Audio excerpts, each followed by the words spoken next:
अपने अंतःकरण को पवित्र भावों से भावित करते हुए तमसो माँ ज्योतिर्गमय, असतो माँ सतगमय, मृत्योर्मा अमृतम गमय की शुभ भावना के साथ श्रुत देवी, ज्ञान की देवी माँ शारदा का स्मरण करते हैं। प्रेम से बोलेंगे, हे शारदे माँ, हे शारदे माँ, हे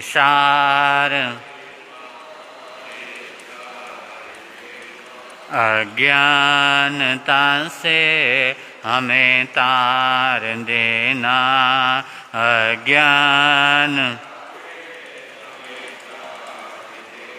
ऋषियों ने समझी है, मुनियों ने जानी, ऋषियों ने समझी शास्त्रों की भाषा है, आगम की वाणी, शास्त्रों की हम भी तो जाने, हम भी तो समझें, हम भी तो जाने, विद्या का फल तो हमें माता देना, विद्या का फल हमें माता देना। हे शारदे माँ, हे शारदे माँ, हे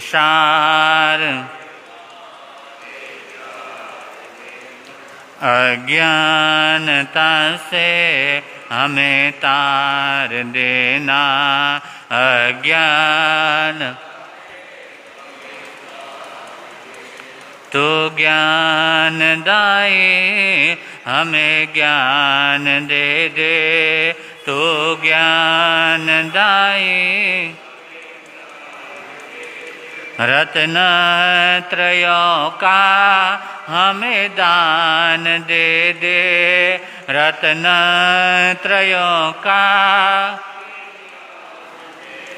मन से हमारे मिटा दे अंधेरा, मन से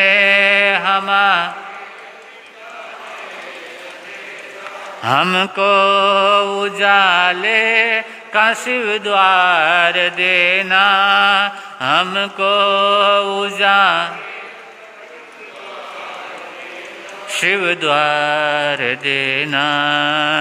हे शारदे माँ, हे शारदे माँ, हे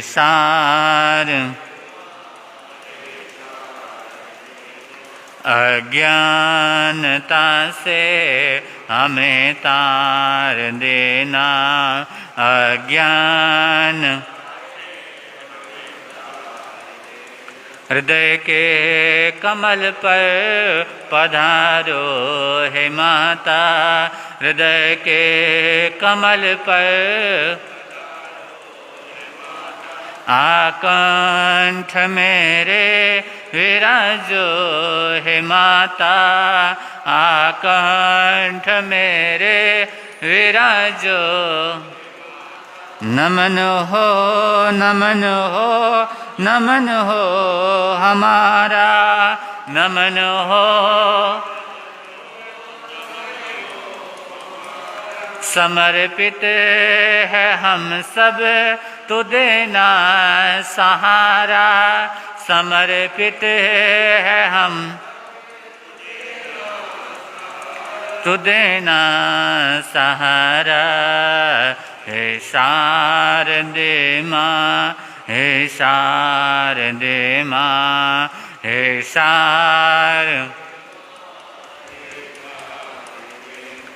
अज्ञानता से हमें तार देना, अज्ञान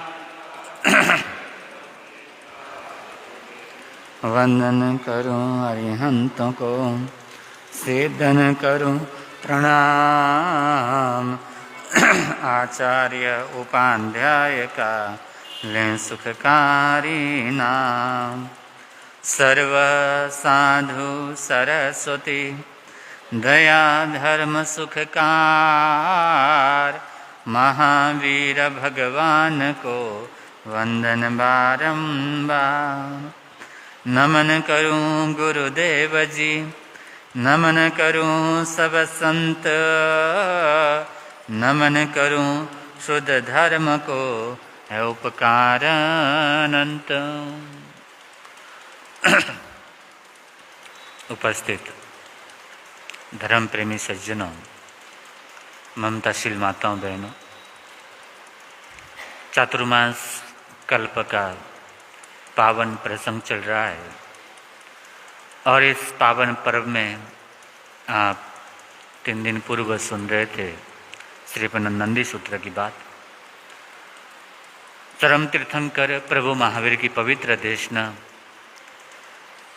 जो हम सब के लिए परम कल्याणकारिणी है, बहुत ही मंगल करने वाली है, उसको अगर सच्चे हृदय के साथ में हृदयंगम करते हैं, उन बातों के तह तक जाने का प्रयास करते हैं, तो चाहे घर में हो, परिवार में हो, समाज में हो, सब जगह पर हम अपना मंगल कर सकते हैं।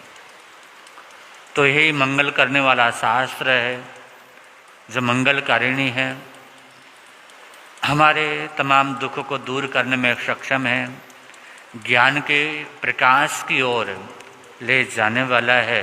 वो शास्त्र है नंदी सूत्र और उसका उल्लेख आपके सामने चल रहा है।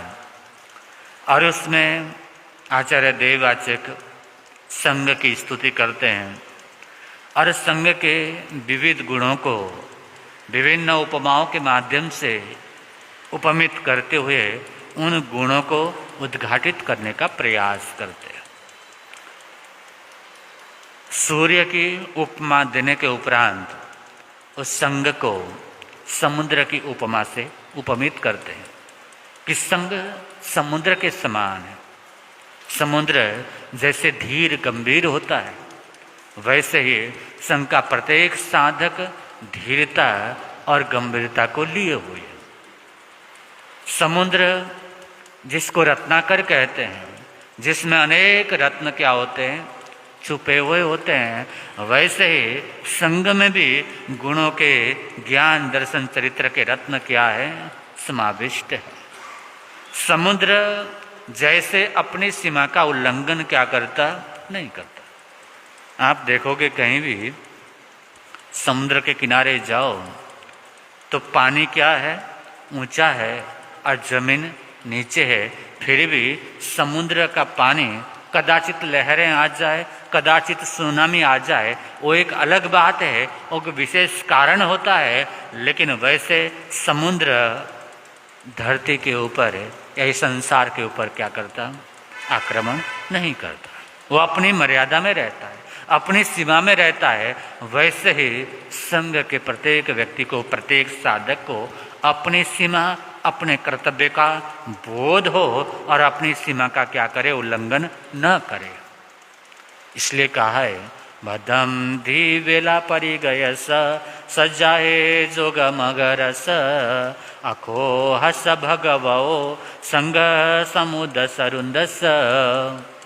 तो संग बड़ा पवित्र है और इसमें कहते हैं बदम धी वेला, चारों तरफ जो वेला से घिरा हुआ हो, जो धृति या मूल गुण और उत्तर गुण उनसे उनको धैर्यतापूर्वक जो धारण करने वाला हो, और ऐसा संग नमन योग्य है, वर्णन योग्य है।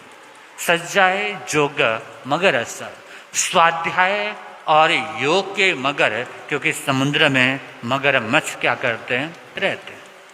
तो उस समय मगरमच्छ बड़ी शांति के साथ में रहते हैं, अनेक मच्छ वहाँ पर विचरण करते हैं। ऐसे संग जो है उसमें जो रहते हैं वो कौन रहते हैं, स्वाध्याय और योग। योग अर्थात शुभ योग, मन, वचन और काया इनका शुभता की ओर गमन करना। मन, वचन, काया को सही दिशा देना, सही मार्ग देना, ये शुभ योग है। और कहते हैं अखोहस भगवो। अखोहस अर्थात अक्षुब्ध होना। भगव यहां पर भी संग को भगवान कह करके पुकारा गया। संग बड़ा ऐश्वर्य से संपन्न है। संग के अंदर अनेक रत्न भरे पड़े हैं, ज्ञान, दर्शन, चरित्र के, दानशील, तप, भावना के और दया, करुणा के।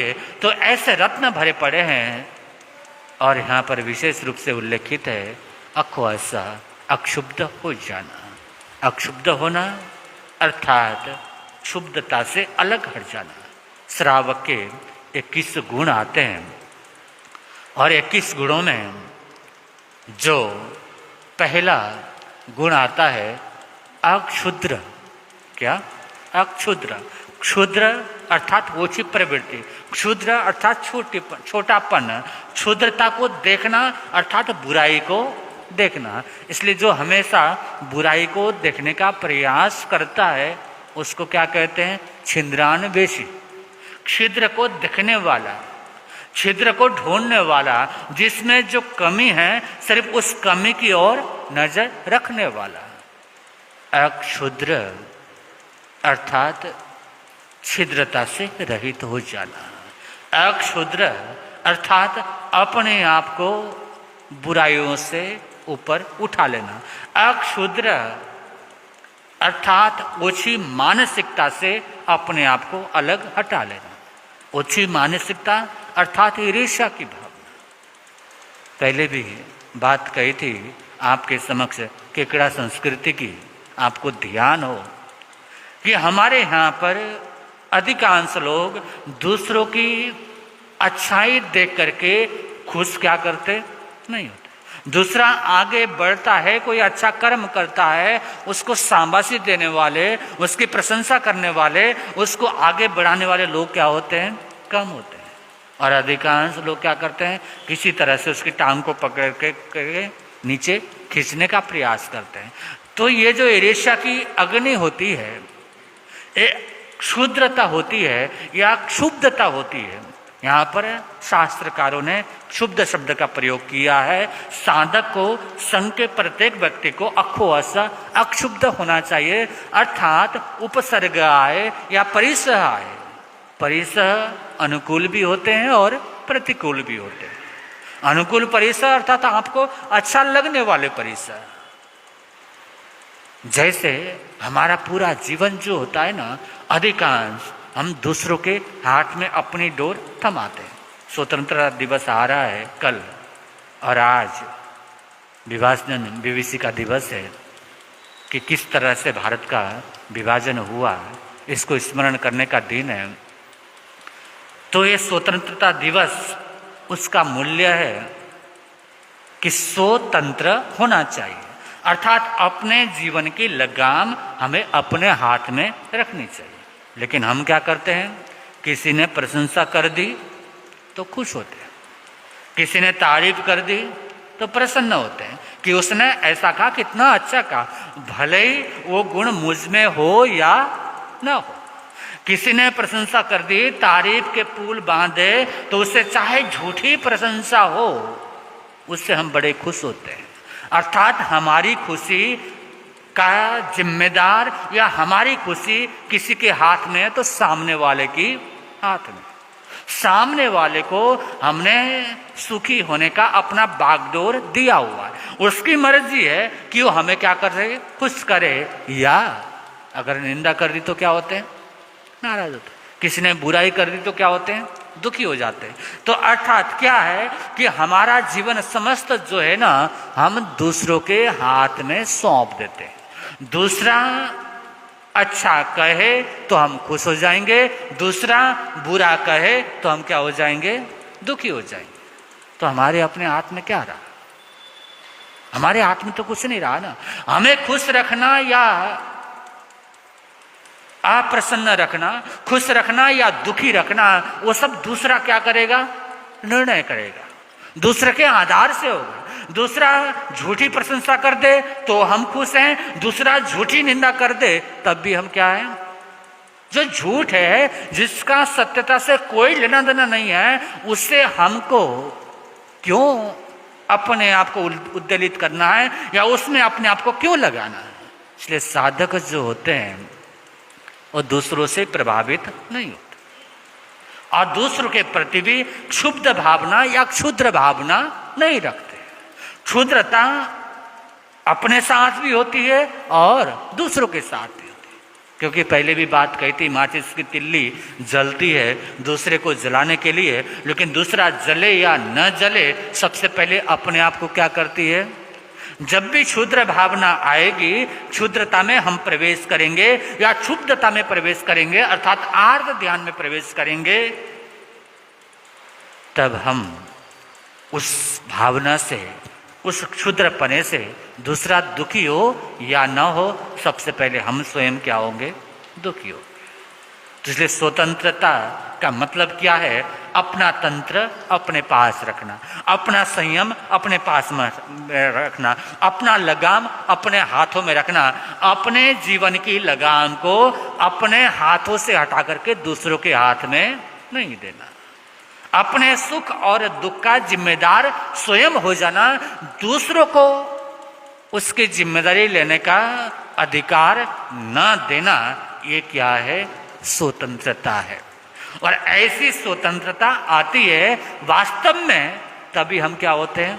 स्वतंत्र होते हैं। ये भीतर की स्वतंत्रता है, बाहर की स्वतंत्रता तो चलती रहती है, समाज के हिसाब से, देश के हिसाब से, नगर के हिसाब से, वो अनेक समय पर बदलती है, बनती है और बिगड़ती है, लेकिन भीतर से स्वतंत्र होना या ना होना ये हमें क्या है? अपने हाथ।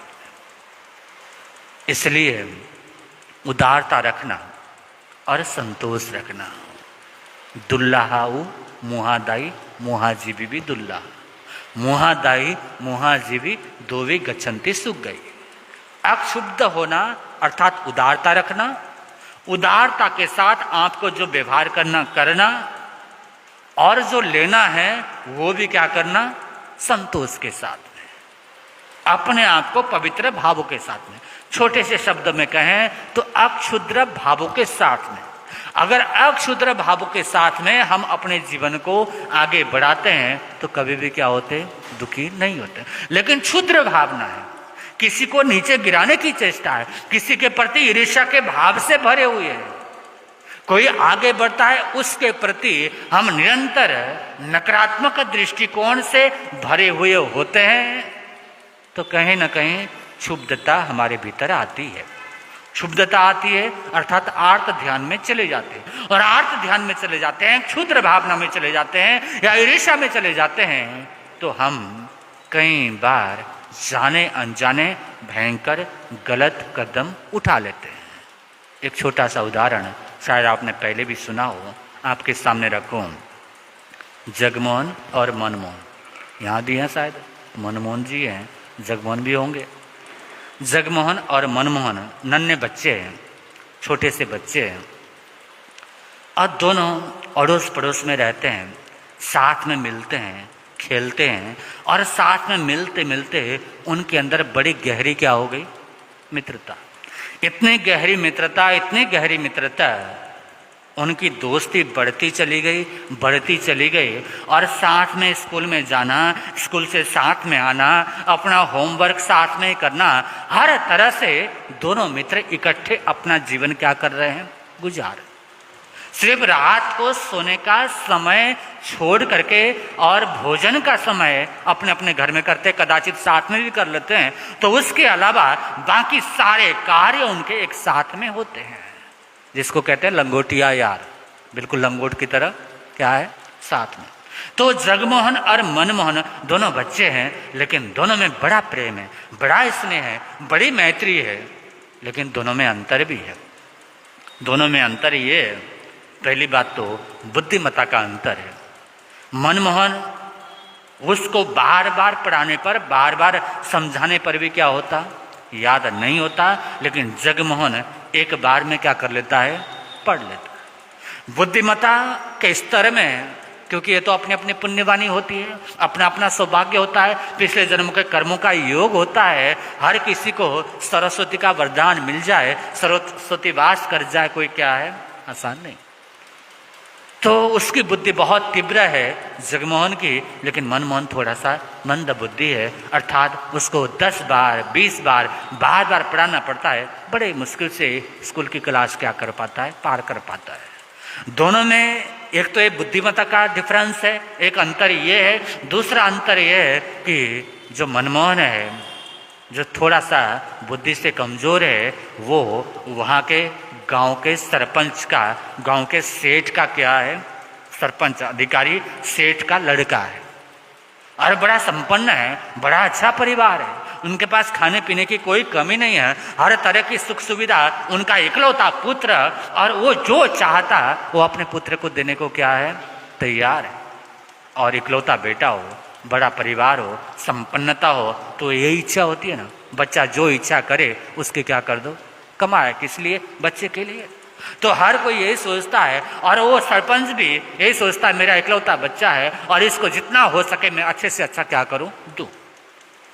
और इधर जगमोहन गरीब किसान का लड़का है, उसके पास में सुबह खाओ तो शाम को बराबर भोजन मिलेगा, नहीं मिलेगा कोई गारंटी क्या है, नहीं।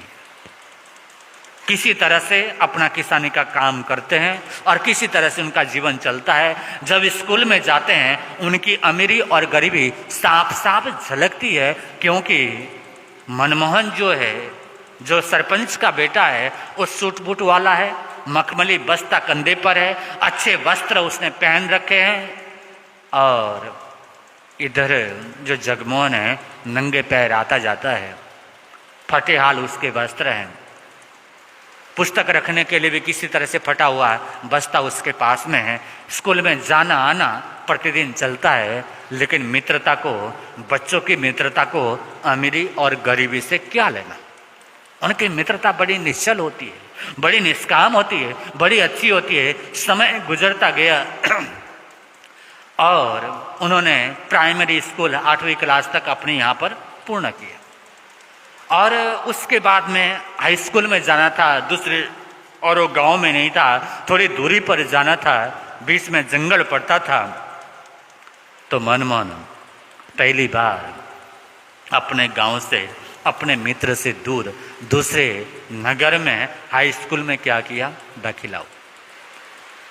लेकिन जगमोहन गया नहीं, वो घर में ही है, क्योंकि वहाँ जाने की और उस स्कूल के फीस को देने की उसके पिता की क्या है, ताकत नहीं। उसकी पढ़ने की इच्छा तो है, पढ़ने की कामना तो है कि मैं भी जाऊं, मैं भी पढ़ाई करूं, लेकिन उसकी जो आर्थिक स्थिति है वो उसको इसके क्या करती, स्वीकृति नहीं देती।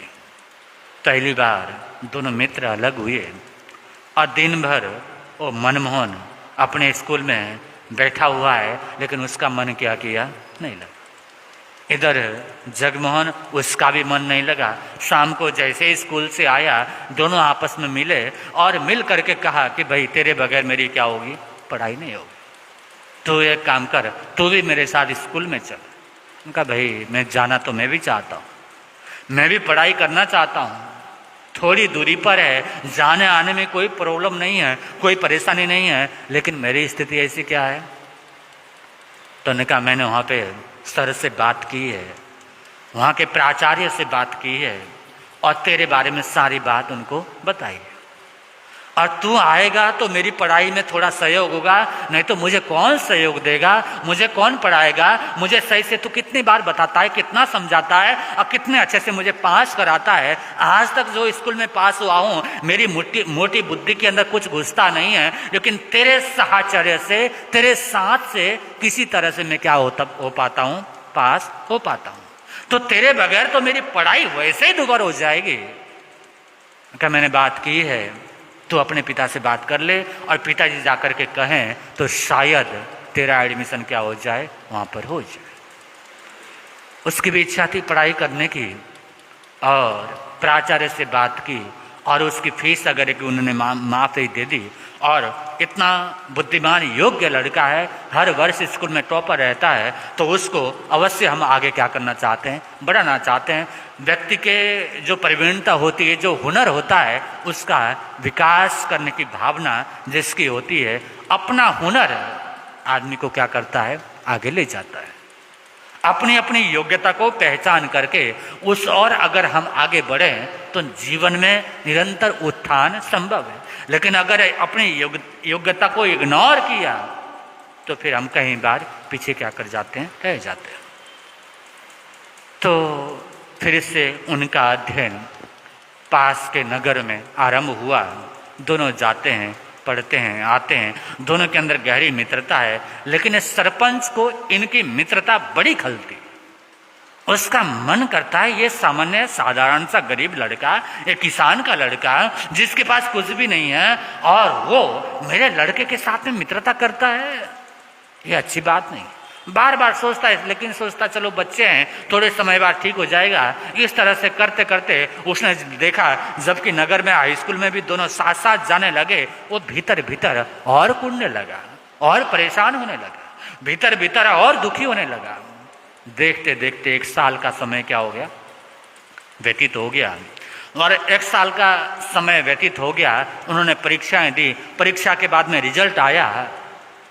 उस हाई स्कूल में आकर के पहले ही साल जो जगमोहन था, जिसकी बुद्धि अच्छी थी, जो किसान का लड़का था, उसने पूरे हाई स्कूल में क्या किया, टॉप किया, बड़ा अच्छा नंबर लेकर के आया हो, और सब उसकी तारीफ कर रहे हैं। और उधर मनमोहन इस बार क्या हो गया, फेल हो गया। वो पासिंग मार्क्स नहीं ला सका। जैसे ही ये सूचना सरपंच तक पहुंची तो सरपंच बड़ा दुखी हुआ। एक किसान के लड़के के चक्कर में मेरा बच्चा क्या हो गया, फेल हो।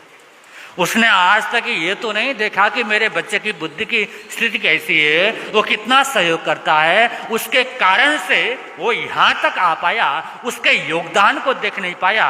लेकिन वो सोचता क्या है, इस लड़के के कारण से मेरा लड़का क्या हो गया, फेल हो गया है। न रहे बांस न बजेगी बांसुरी। ऐसा काम करता हूं कि इस मेरे लड़के जिसकी संगति के कारण से बिगड़ रहा है, उसको रास्ते से क्या कर देता हूं, हटा देता हूं। ये मेरे रास्ते का भविष्य में बहुत बड़ा कांटा क्या कर सकता है, बन सकता है। इसको रास्ते से हटा देता हूं। ये भावना आई और जल्लाद को बुलाया, उसके जेब गरम किए और जितना मुंह मांगा पैसा उसको दिया, पैसे की कमी नहीं थी। और उन्होंने कहा तुम जाओ, एक काम करो, 2 बच्चे आएंगे स्कूल से, आज वहाँ का कार्यक्रम संपन्न होने के बाद में आएंगे, और जब आएंगे बीच में जंगल का रास्ता है पूरा, और जंगल के रास्ते में दोनों बच्चे जब आएंगे तो तुमने मेरे बच्चे को कुछ नहीं करना, उसके साथ में जो उसका मित्र है ना, उसको क्या कर देना, वहाँ पर खत्म कर देना, वहाँ पर मार देना, उसकी हत्या करना, और डेड बॉडी को मेरे पास क्या करना, लेकर के आना, उनका साफ हो जाएगा। लेकिन आपके बच्चे को मैंने देखा नहीं है, और नहीं आप जिसको मारना चाहते हैं उसको मैंने कभी देखा है। अब उन दोनों की पहचान करूं तो कैसे करूं, उन दोनों को मैं जानूं तो कैसे जानूं। उनका सामान्य सी बात है, साधारण सी बात है, इतनी कोई बात नहीं है। वो किसान का लड़का जो है ना, बड़ा गरीब है, उसके कपड़े फटे हुए हैं, वो नंगे पैर चलता है, उसके कंधे पर फटा हुआ बस्ता है, साधारण सा है। और मेरा लड़का सूट बूट पहना हुआ है, उसके कंधे पर मखमल का बस्ता है और शानदार अच्छा है। तो जो तुमको गरीब दिखाई दे, जो साधारण दिखाई दे, उसको क्या करना है, मारना है। जो अमीर दिखाई दे उसको क्या करना, नहीं मारना। अब उसने यही बात क्या कर ली, गांठ बांध ली, और रास्ते में जो स्कूल से घर के बीच में जो जंगल था, जंगल के बीच में एक पेड़ की ओट में जाकर के वो जल्लाद क्या कर गया, छुप गया। और जब वो जल्लाद वहां पर छुप गया, उधर से दोनों बच्चे बात करते हुए आते हैं, बात चलती है। तो मनमोहन कहता है, मित्र आज मैं तो फेल हो गया, लेकिन तुम इस हाई स्कूल में आकर के पहले साल तुमने टॉप किया, सारे स्कूल में सबसे ज़्यादा नंबर तुम लेकर के आए। इस बात की मुझे क्या है, हार्दिक प्रसन्नता है, बहुत खुशी है। लेकिन आज बहुत खुशी का दिन है तुम्हारे लिए, लेकिन मैं क्या करूं? तुम इतना समझाते हो, इतना बताते हो, फिर भी मेरी बुद्धि में कुछ घुसता क्या है? नहीं है। तुमने प्रयास तो बहुत किया, मैंने भी प्रयास किया, लेकिन मैं क्या हो गया? फेल हो गया हूं। तो उस अनुसार से मेरे मन में आज एक बात खटक रही है। उनका कहो मित्र, क्या बात खटक रही है? उनका देखो, आज तुमने टॉप किया है और तुम टॉपर हो और तुम नंगे पैर चल रहे हो, तुम्हारे कंधे पर फटा हुआ बस्ता है और तुम्हारे वस्त्र भी फटे हाल हैं, साधारण से वस्त्र हैं। उनका इसमें मुझे कोई आपत्ति नहीं है। मेरे पिता की जैसी स्थिति है उस स्थिति को मैं क्या करता हूँ? स्वीकार करता हूँ। उस अनुसार से मुझे कोई एतराज नहीं है।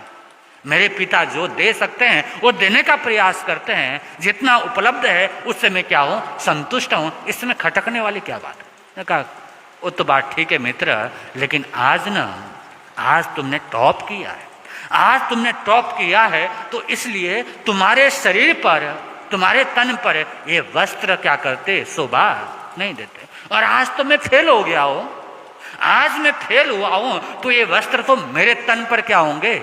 शोभा देंगे, अच्छे लगेंगे।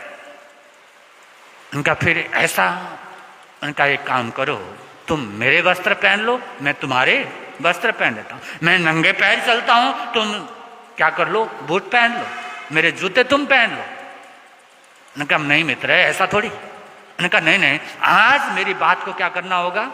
स्वीकार करना होगा, आज मानना होगा, इसके बगैर एक कदम मैं आगे नहीं बढ़ूंगा। जब मित्र ने ये जिद पकड़ ली, उसने सोचा चलो एक दिन की बात है, आज की बात है, शाम को घर जाकर के तो वापिस क्या करना है? देना ही है, वापिस अपने स्थिति के अनुसार से रहना ही है। तो जगमोहन ने कुछ घंटों के लिए, कुछ समय के लिए बात मान ली और सूट बूट किसने पहन लिए? किसान के लड़के ने पहन लिए। और फटेहाल वस्त्र वाला कौन हो गया? उस सरपंच का बेटा मनमोहन। देखिए समय कैसे बदलता है, आदमी की भावना कैसे किस तरह की प्रवृत्ति करती है। इसलिए जो जलता है ना, दूसरे को जलाए या ना जलाए, सबसे पहले खुद को जलाता है। तो उधर उस जल्लाद के मन में क्या है? जो गरीब दिखाई दे उसको क्या करना है? मारना है। जो अमीर हो उसको नहीं मारना। और जैसे सामने से वो बच्चे आए, उसने एकदम से हमला किया। किसके ऊपर? गरीब दिखाई दे उसके ऊपर मारा। दोधारी तलवार लेकर के गया था, जैसे ही मारा और उसके शरीर को बोरे में भरा। उधर चित्कार मारता हुआ जगमोहन वहां से भागा और वो बोरे में भर करके लेकर के डेड बॉडी सरपंच के सामने रखा। वो तो बड़ा खुश हो रहा था कि मेरे पैर का कांटा निकल गया, लेकिन जैसे ही बोरे को खोला उसने, उसके सिर को देखा, अरे तूने क्या कर डाला है? ये तो मेरा ही लड़का है। और रोने लगा, परेशान होने लगा, दुखी होने लगा और उसका शोर पहुंचा। सब तरफ लोग दौड़े, सारी बातों का पता चला। तो अपने ही इकलौते पुत्र के हत्या के केस में, हत्या के जुर्म में, अपराध में उसको क्या हो गई? आजीवन। सरपंच को क्या होता है? कारावास की सजा होती है। अक्षुब्ध या अक्षुब्ध, क्षुद्र न होना, अपने आप को आर्त ध्यान, रौद्र ध्यान में न ले जाना। इस संबंध में और बातें यथा समय लेकर के आने का प्रयास करूंगा, क्योंकि समय हो रहा है। अपने वक्तव्य को विराम देता हूं। बोले भगवान महावीर।